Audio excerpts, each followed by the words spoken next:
Assalamualaikum warahmatullahi wabarakatuh. Selamat pagi semuanya.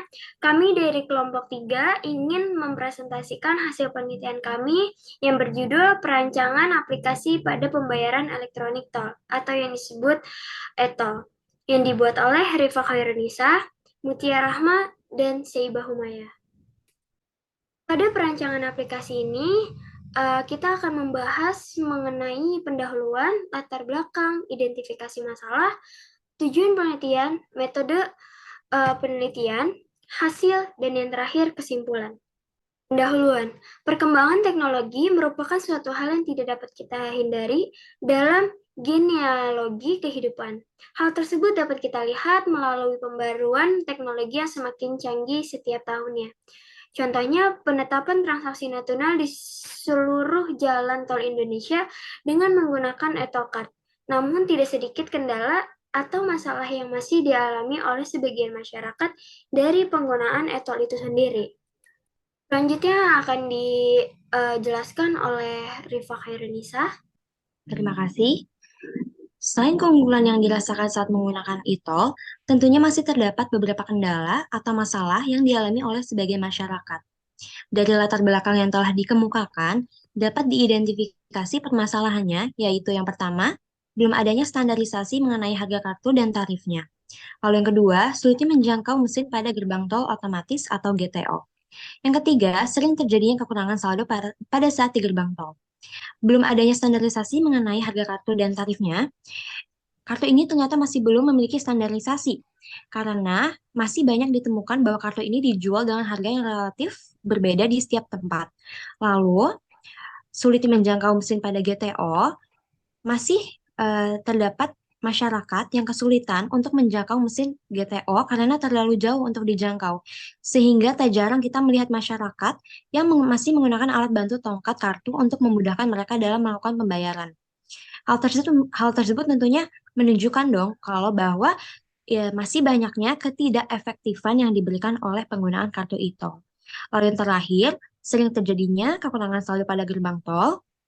Tak jarang ditemukannya beberapa masyarakat masih mengalami kekurangan saldo saat ingin melakukan transaksi pembayaran di tol. Hal tersebut menyebabkan lalu lintas terhenti sejenak sehingga terjadi kemacetan yang berkepanjangan. Kemudian akan dijelaskan oleh Seibah. Perancangan aplikasi ini bertujuan diantaranya yang pertama, yaitu untuk perancang aplikasi untuk mobile device agar mengurangi permasalahan-permasalahan yang sering terjadi di masyarakat di lingkungan sekitar. Kemudian yang kedua, yaitu untuk menciptakan sebuah pembaharuan sistem dan teknologi terbaru sama halnya yang sudah dilakukan di negara-negara maju lainnya. Kemudian yang terakhir, diharapkan pembayaran tarif tol yang dilakukan oleh masyarakat ini dapat menjadi jauh lebih efisien. Baik, terima kasih. Metode penelitian yang kita pakai untuk pembuatan aplikasi pembayaran tol yang bernama MyTrip ini, metode yang digunakan yaitu metode prototype. Metode prototype adalah suatu proses penggambaran sistem menggunakan prototype sehingga pengguna atau pembuat sistem memiliki suatu gambaran yang jelas pada sistem yang akan dirancang. Dan yang kemudian ada metode pengolahan citra yang dimana digunakan sebagai pendukung jalannya sistem. Pengolahan citra itu sendiri atau yang disebut dengan image processing merupakan proses pengelolaan gambar melalui sebuah hardware atau komputer untuk informasi yang diperlukan. Salah satu penerapan dari pengolahan citra itu ialah LPR, License Plate Recognition, dan OCR, Optical Character Recognition. Akan dijelaskan diagram alur prototipenya oleh Rifa. Terima kasih. Diagram alur prototipe yang pertama pada tahap pertama yaitu analisis kebutuhan. Pada tahap ini, pengguna dan developer harus melakukan diskusi terlebih dahulu mengenai kebutuhan sistem apa sih yang dibutuhkan oleh pengguna.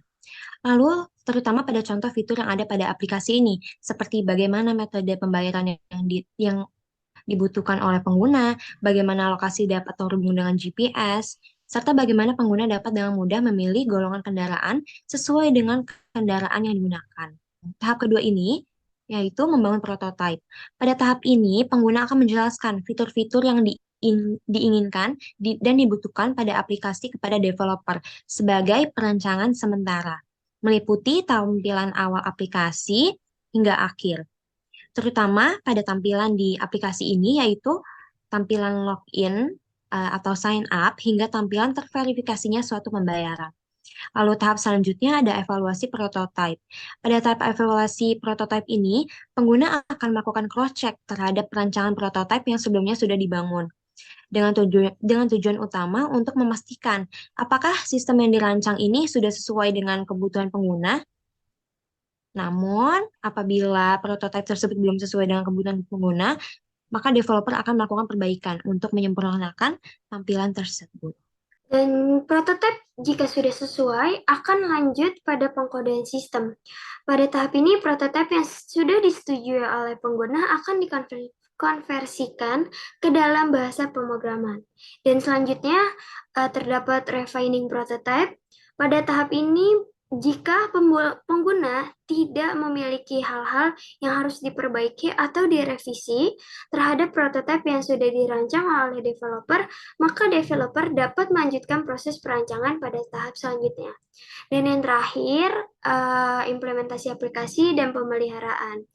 Hasil prototipe akhir akan dikonversikan ke dalam bahasa pemrograman oleh programmer. Setelah itu akan diuji dan diserahkan kepada pengguna untuk dilanjutkan ke dalam fase pemeliharaan agar sistem dapat berjalan lancar sesuai dengan kebutuhan dan dibutuhkan oleh pengguna.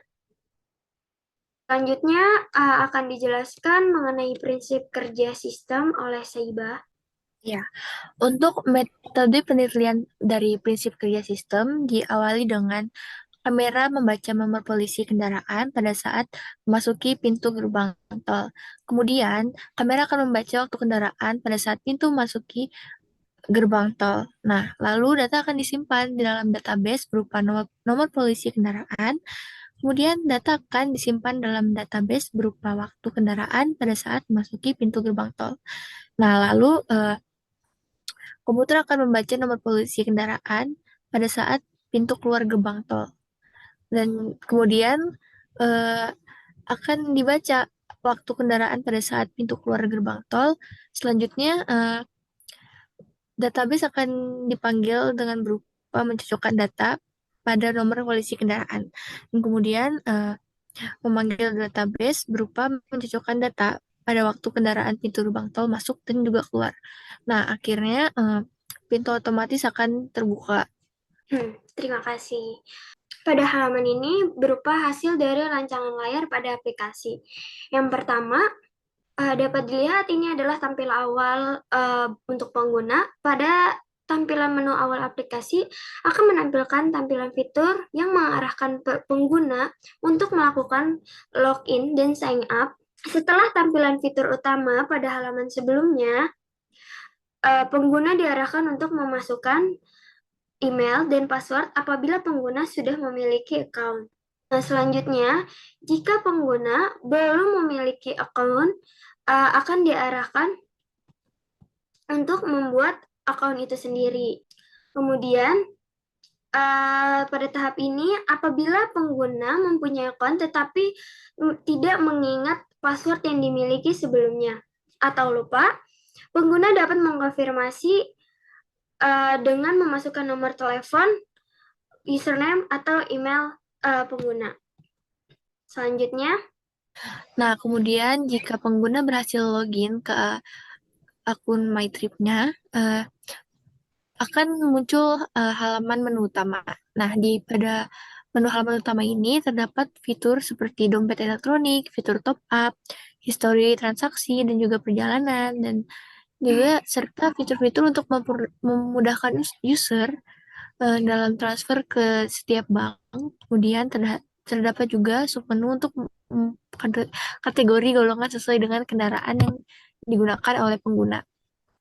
Nah, kemudian bisa dilihat ada halaman top up saldo. Nah, di halaman ini akan menampilkan cara melakukan top up saldo dengan menggunakan Pouchet sebagai dompet elektronik yang digunakan di aplikasi ini.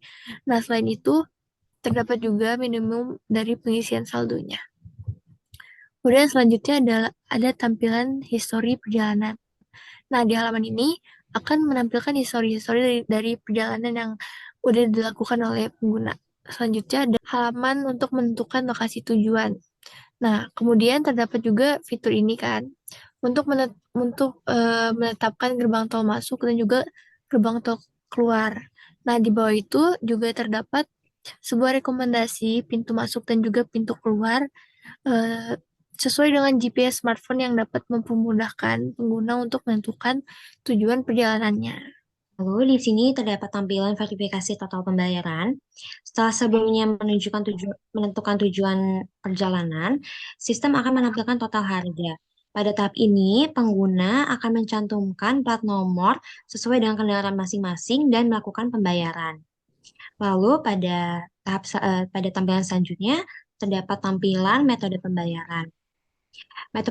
Metode pembayaran yang tersedia di aplikasi ini adalah dompet elektronik yang sudah memiliki saldo dan menggunakan mobile banking. Selain itu, untuk user yang akan membayar menggunakan uang tunai dapat dilakukan via offline melalui minimarket seperti Alfamart dan Indomaret. Lalu, pada tampilan selanjutnya terdapat tampilan cara melakukan transaksi melalui m-banking. Lalu untuk tahap selanjutnya terdapat tampilan cara transaksi melalui minimarket. Selanjutnya ada tampilan verifikasi transaksi dari m-banking. Halaman ini menampilkan verifikasi transaksi m-banking yang sudah berhasil.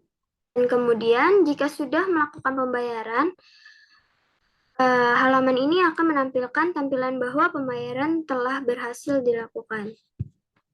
Pada gambar 3, ini merupakan alur dari penggunaan aplikasi tersebut. Nah, dimulai dari login atau sign in, kemudian pengguna diarahkan untuk memilih golongan sesuai dengan kendaraannya masing-masing. Jika sudah memilih golongan kendaraan masing-masing, akan diarahkan untuk memasukkan pintu masuk gerbang tol. Kemudian memasukkan tujuan pintu keluar gerbang tol, dan selanjutnya memasukkan plat nomor kendaraan dan melakukan payment. Melakukan payment itu sendiri ada dua, yaitu virtual account dan dompet elektronik yang bernama POS. Jika tidak melakukan pembayaran, akan kembali pada menu halaman. Jika sudah melakukan pembayaran, akan selesai. Selanjutnya pada use case diagram user dan sistem. Jadi pada gambar 4 merupakan use case diagram user. Jadi user ini dapat mengakses aplikasi berupa dimulai dari login, include dari sign in. Jadi user ini dapat memilih golongan kendaraan, kemudian memilih pintu masuk tol dan memilih tujuan pintu keluar tol. Kemudian user akan memilih metode pembayaran. Metode pembayaran ini dapat berupa virtual account. Virtual account ini dapat dilakukan melalui transfer bank atau mobile banking secara online. Untuk user melakukan payment secara offline dapat dilakukan pada minimarket. Setelah memilih metode pembayaran, user akan memasukkan nomor polisi kendaraan. Kemudian setelah sudah, user akan melakukan pembayaran dan selesai. Selanjutnya pada gambar 5 akan dijelaskan oleh Rifa. Baik, terima kasih. Untuk use case diagram sistem, tahap pertama itu aplikasi akan mengirim data plat nomor dan tujuan perjalanan ke komputer, lalu komputer akan menerima data tersebut, kemudian data tersebut akan dibaca oleh komputer dan dikelola, lalu data tersebut disimpan ke dalam database, lalu data dideteksi oleh kamera, kemudian kamera akan membaca data kendaraan. Apabila data yang dibaca tidak sesuai, maka akan kembali ke awal. Lalu, namun apabila data yang dibaca sesuai, komputer akan memberi mobil akses masuk. Lalu pintu otomatis terbuka dan selesai. Dari kesimpulan dari penelitian yang kita lakukan, yaitu Nah, dari hasil perancangan aplikasi pembayaran e-tol pada mobile device yang bernamakan MyTrip ini, sampai pada tahap desain yang sudah dilakukan, maka dapat dikutip kesimpulannya. Di antaranya itu yang pertama, dengan adanya aplikasi ini tentunya dapat memudahkan masyarakat untuk membayar tarif pada saat akan melakukan perjalanan dengan menggunakan jalan tol. Nah, selain itu juga aplikasi ini diharapkan dapat membantu meminimalisir kemacetan saat melakukan pembayaran pada di pintu gerbang tol. Kemudian aplikasi ini juga diharapkan dapat mengurangi permasalahan-permasalahan yang masih sering terjadi di lingkungan bermasyarakat. Dari kelompok kami. Kurang lebihnya mohon maaf. Wassalamualaikum Wassalamualaikum warahmatullahi wabarakatuh. wabarakatuh.